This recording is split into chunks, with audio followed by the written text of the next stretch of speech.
Bonjour et bienvenue dans cette nouvelle vidéo de la Porsche Endurance Team. Alors aujourd'hui, on va vous parler de votre moto, c'est-à-dire comment transformer votre moto de route en pistarde. Alors, la première chose, c'est avoir de bons pneus. Quand on dit de bons pneus, on peut très bien débuter la piste avec des pneus route. Il faut que les pneus soient en bon état. On ne finit pas un pneu sur la piste. Les pneus, c'est votre surface de contact avec le sol. Vous avez l'équivalent de deux cartes de crédit en contact avec le sol. Donc c'est pour ça que le pneu, c'est primordial. Donc un pneu en bon état, un pneu route largement suffisant, comme on le disait. Et si on veut investir un peu plus, on peut aller vers un pneu plutôt typé piste. Par exemple, le Super Corsa. Donc, le Super Corsa est un pneu homologué pour la route, avec des sculptures, on va dire, symboliques. Donc sur le mouillé, il n'est pas efficace, mais sur le sec, il est très très bon et suffit dans la plupart des cas. Après, il y a l'étape supérieure, c'est le pneu slick. Le pneu slick, donc, il est lisse, comme son nom l'indique. Donc, il est inutilisable sur route et il est inutilisable sur le mouillé. Le gros inconvénient du slick, c'est qu'il n'aime pas trop les cycles de chauffe-refroidissement.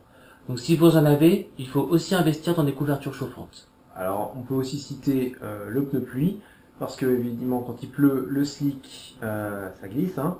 Donc, le pneu pluie, c'est un pneu utilisé uniquement sur la piste en conditions de pluie. Parce que vous allez le ruiner, il est tellement tendre que vous allez le ruiner si vous roulez sur le sec avec. Maintenant que vous savez qu'il vous faut un bon pneu, ou un pneu en bon état, parlons des pressions. On ne roule pas sur piste avec les mêmes pressions que sur route. Les pressions recommandées sont généralement 2,1 à l'avant et 1,9 à l'arrière, à froid. Et oui, 1,9 ça paraît surprenant, parce que c'est beaucoup plus bas que ce qu'on a sur route, mais il faut penser que le pneu va énormément chauffer en roulant à des vitesses bien supérieures sur la piste que sur la route. C'est pour ça qu'à froid, on met une pression aussi basse. Maintenant que vous avez une bonne liaison au sol, passons au freinage. Donc, la première étape, c'est de changer ses durites. Les japonaises actuellement sont fournies avec des durites en caoutchouc qui se dilatent sous la chaleur. Et sur piste, on freine fort, on freine souvent, on freine longtemps, et les durites ont tendance à se dilater. Et donc ce qui fait qu'on a un effet de fading avec la poignée de frein qui se rapproche petit à petit de la poignée de gaz, et le freinage qui devient moins performant. Donc, première étape, mettre des durites Avia, mettre des bonnes plaquettes, faire une purge, et déjà, ça vous suffira pour progresser. On évite les roulettes de protection qui ont tendance à se prendre dans les vibreurs pendant les glissades et à provoquer des tonneaux. On préférera les parcs artères. Donc les parcs artères les plus fréquents sont faits en Kevlar et, comme le nom l'indique, protègent vos carters. Donc ce qui fait qu'en cas de glissade, c'est ce parc artère qui va morfler, mais pas votre carter. Donc vous pourrez repartir avec votre moto et vous ne mettrez pas plein d'huile sur la route. On peut remplacer son carénage d'origine par un poly. Un poly, c'est tout simplement un carénage adapté pour la piste, donc en polycarbonate, et ça se répare très facilement. À le remplacer, c'est pas non plus très cher. Quand vous installez le poly, vous pouvez vous débarrasser de tout l'équipement que votre moto gardait de la route, c'est-à-dire les clignots, les rétros, la plaque, etc. L'inconvénient à ce moment-là, c'est qu'il vous faudra une remorque pour amener la moto depuis chez vous jusqu'à la piste. Évidemment, vous n'allez pas pouvoir rouler en poly très longtemps, parce que les flics vont pas trop aimer. Vous commencez à avoir une bonne moto. Le problème, c'est que vos calculs d'origine tâtent un peu trop souvent le bitume.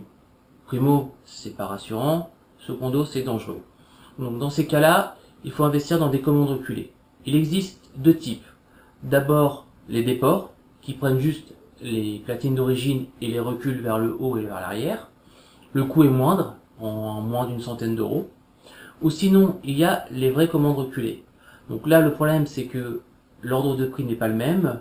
On tape dans les 400-500 euros minimum pour avoir quelque chose de qualité. Donc le mieux, c'est de prendre un modèle réglable pour trouver la position qui vous plaira le plus, la position dans laquelle vous serez le plus confortable. Donc tout ce dont on va vous parler ensuite, c'est vraiment du bonus, des équipements un peu plus fins, voilà, pour le pilote exigeant. Donc on peut déjà parler de l'IRE, indicateur de rapport engagé, qui vous indique tout simplement sur quel rapport vous êtes, et qui vous évite d'être à rapport trop haut ou trop bas à la bord d'un virage. On peut aussi citer le tirage rapide, donc là c'est pas un boîtier électronique, c'est un accessoire qui remplace la poignée de gaz, et qui permet de raccourcir le tirage des gaz pour être plus efficace, arriver en butée plus rapidement. Ensuite, il y a le traction control. Donc le traction control fonctionne un peu comme un ABS, mais à l'accélération. Ça permet de souder comme un port en sortie de virage, sans se prendre la tête, savoir est-ce que la moto va glisser ou pas. Accessoirement, ça peut éviter un high side. D'ailleurs, entre parenthèses, puisqu'on parle d'ABS, il est plutôt déconseillé sur piste. Si vous pouvez le déconnecter, faites-le, parce que ça rallonge les distances de freinage et c'est quelque chose qu'on ne veut pas sur piste. Parce que souvent, les ABS sont calibrés pour la route. On peut aussi citer le shifter, donc qui est aussi très utile sur route. Alors à quoi ça sert? Ça sert simplement à ne pas couper les gaz lorsqu'on monte les rapports. À chaque changement de vitesse, on gagne quelques dizaines de secondes à ne pas actionner l'embrayage ni la poignée de gaz. Accessoirement, on évite aussi les mouvements parasites qui nuisent à un pilotage efficace. Donc voilà, on a fait le tour de tout ce qu'on pouvait rajouter. Non, on a oublié le pot d'échappement et la ligne d'échappement. Donc le pot d'échappement, vous pouvez le changer, le son sera plus joli, mais dans le meilleur des cas, vous ne perdrez pas de chevaux. Vous gagnerez des kilos, mais le gain est souvent négligeable, voire négatif.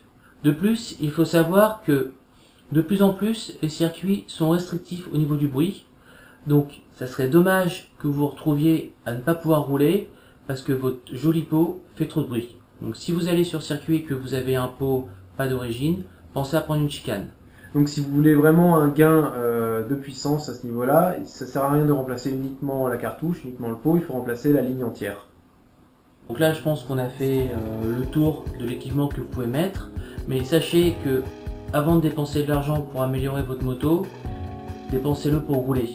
C'est plus important d'avoir une moto qu'on maîtrise bien que d'avoir une moto puissante. Et en plus, vous aurez plaisir. Merci de nous avoir regardés.